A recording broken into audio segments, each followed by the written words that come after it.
Hello guys! Ngayong araw nga ay naisipan ko magluto ng pinakbet. May isa kasi akong video kung saan nagluto ako ng pinakbet. At pag tinignan mo naman kasi talaga, parang ang sarap ng pagkaluto ko ng pinakbet na yon. Ang saucy niya tingnan at talaga namang nakakatakam pag napanood mo.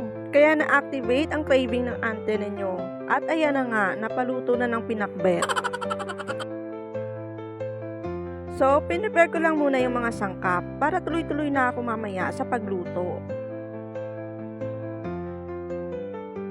At sana nga, ma-achieve ko yung katulad ng pagkaluto ko nakaraan.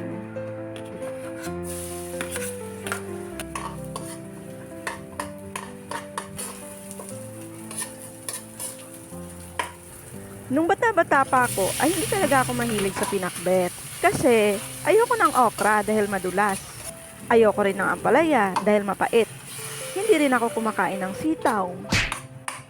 Kaya kung payat ako ngayon, mas payat ako nung bata pa kasi sobrang pihikan ko sa pagkain.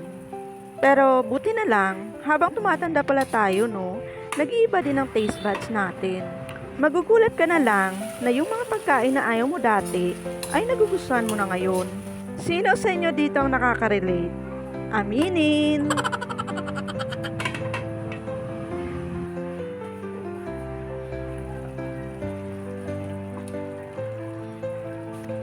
Una ko palang ginisa dito ang kalabasa at nilagyan ng oyster sauce. At nung lumambot na konti, ay saka ko naman nilagay ang ibang gulay. Kaya lang, yung sitaw pala na nabili ko ay matanda na.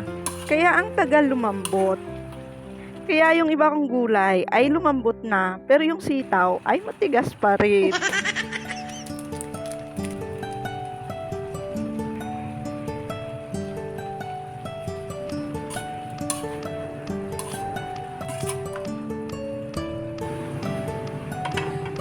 Hi! At finally, lumambot na din yung sitaw. Okay na to. Medyo na-overcook lang siya guys, pero masarap pa rin naman. At naisipan ko nga rin pumunta sa grocery para bumili ng ilang items. Ang gusto ko dito sa Super 8 kasi hindi mahaba ang pila at mas mura din ang presyo nila.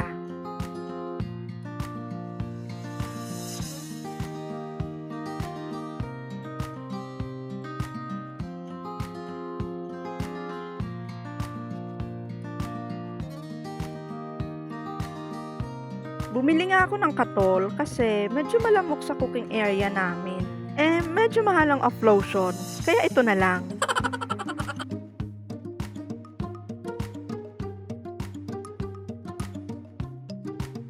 Pagkatapos nga sa Super 8, ay naisipan ko na lang din kumain sa Jollibee.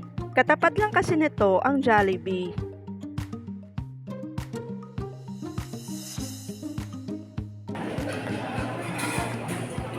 Ayan nga ang aking view habang kumakain. Umorder nga lang ako ng burger steak at Coke float.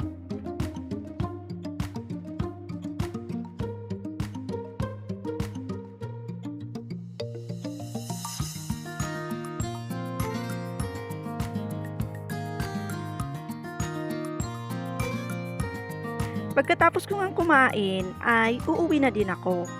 Sa tagal ko nang nakatira dito, ay nagsawa na rin ako kakaikot sa mga malls. Kaya pumupunta na lang ako pag may kailangan lang akong bilhin. At dito na nga guys, nagtatapos ang ating video. Maraming salamat sa panonood!